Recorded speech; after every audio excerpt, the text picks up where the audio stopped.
I am now joined by Advocate Mtho Xulu. He's the president at SACCI, the business chamber. Thank you so much, sir. Nice to see you. Good afternoon. On a sunny day in Cape Town. Oh, beautiful, better than Johannesburg.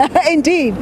So we know that business has been actively engaged with government to try and deal with the many issues that the country is facing, particularly on the energy, logistics and the crime front. How are we doing, and do you expect any of this to be reflected in today's budget? Because ultimately what we want to hear is economic growth, because if we get economic growth, we're going to solve many of the problems that we're discussing right now.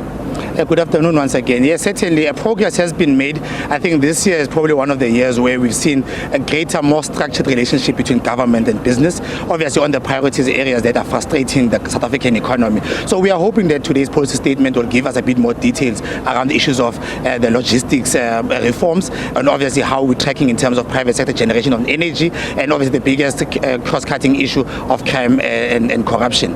And coming together, we're hoping then obviously to stimulate private sector involvement, because economic growth indeed is what's going to save us from the situation we find ourselves in. What's your level of business confidence right now, given that in the past year there's been more movement to work together as government and private sector? Well, the business confidence of members of the South African Chamber of Commerce and Industry and our stakeholders remains very neutral. I mean, some of the things that are actually taking shape this year have been in the works for a number of years. And actually, transit has deteriorated. We are happy with the communication around energy, but unfortunately, it does not trickle down properly into the economy. This year, for instance, we had the most days of load shedding. So confidence is still really not out of the dark. We're still literally still neutral, but we are hopeful that some of the efforts will come through government, because eventually government has to allow for private sector to be involved. I think we are beyond the stage where we need to be toing and froing. We really need the involvement, but the confidence is not there yet, because it will be measured in terms of the results that we get from these reforms that we are pushing for. Measured in results, but isn't business confidence also inspired by the outlook? I mean, we hear about the private sector having invested in 9,000 megawatts worth of power, which are set to come on stream over the next 18 to 24 months. Isn't that a positive? We're also hearing that the private sector is going to have access to running certain parts of the Transnet infrastructure, or at least operating trains and stuff like that, which means that there are going to be efficiencies, and we're not going to have that sort of a government approach to running operations that are key for economic growth. Don't those factors weigh positively in how you look at the future going forward?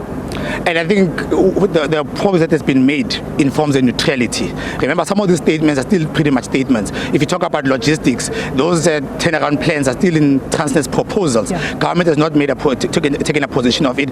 Business has been calling for them for a number of years now, and it's only now that Transnet board is really pushing for it. So we are saying that we are neutrally optimistic. I think we'll see it when it comes. Ultimately, business people are not going to be driven by confidence based on statements. A lot of statements have been made, but I think it's the action that converts into results that was going to start building up the confidence. So yes, let's give it 18 to 24 months, but then we need to be consistent in the implementation of this intervention. The government, we hope, will give us details today, but it won't be solved today. We have to be consistent in the implementation, and the confidence will come. Yeah. So as a caring businessman, Advocate Mtho, what are your views around the social relief of distress grant? We know that there aren't funds available for it post the end of March 2024, but do you think that that's something that has to remain? It's been with us for the past 3 years, but the question is how it's going to be funded.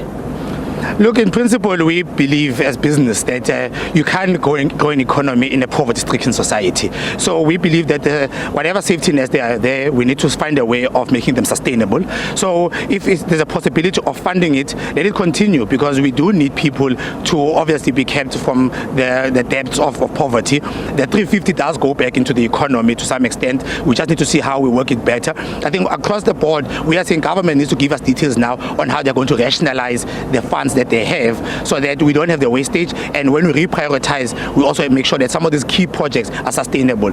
So the rationalization, I think, is what we want to get out of here. People have been talking about cuts, but cuts themselves without a plan may be devastating. We need to understand the rationalization on saying, how do we use the current pot to make sure that we take care of everybody, but in concurrently working on growing the economy, so that in the future these kinds of interventions are sustainable. Indeed. Thank you very much. That was Advocate Mtho, not Mpo. Xulu. He's the president at SACCI, the business chamber, just giving us his views there.